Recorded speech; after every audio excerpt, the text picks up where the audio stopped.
In this video, I'm going to be going over how to explain highly technical content to less technical people and why you should care to learn this skill. Let's get into it.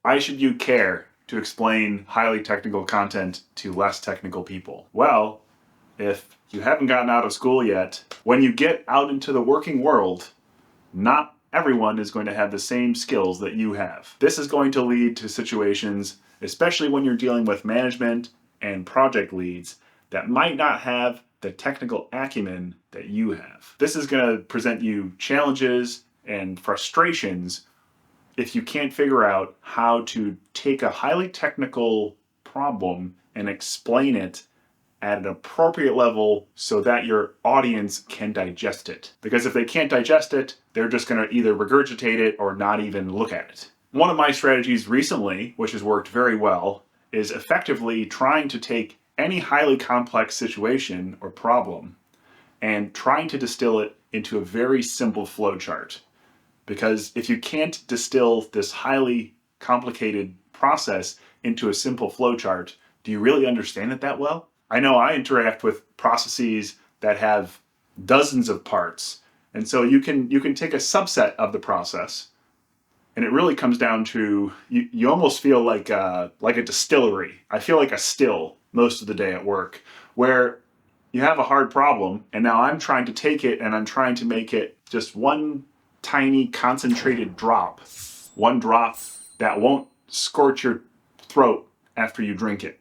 One drop that's going to be very nice, very easy, very consumable by anyone. It's almost like trying to take these technical things and explain them to lay people. If you can take a highly technical problem and explain it to someone that's not very technical, that shows a really firm understanding of the problem. Back when I was still in school, I had some peers that would always be teaching others. And those were the guys that always set the curves because they understood the material so well they could teach it to others. That's what you need to be at work. You need to be someone that can teach or at least explain processes to people.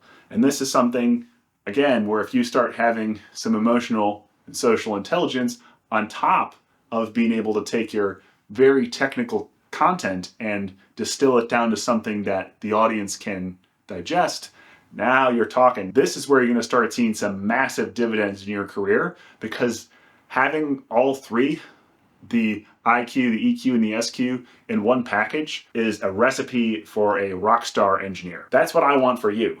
I want you to become a rock star engineer. Have you had any success in distilling something that you were particularly proud of?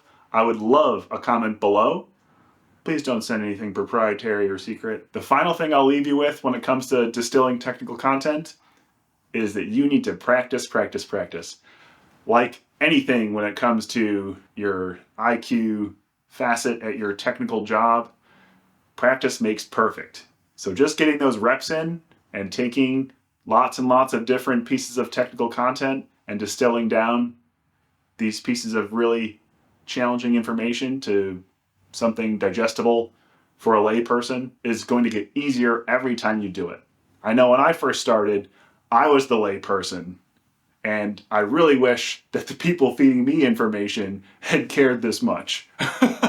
Because it just turns into, oh, looks like I gotta go read this 40-page document when this guy over here could have just told me like 3 sentences and explained my problem instead of letting me spin my wheels for 3 days. But here we are.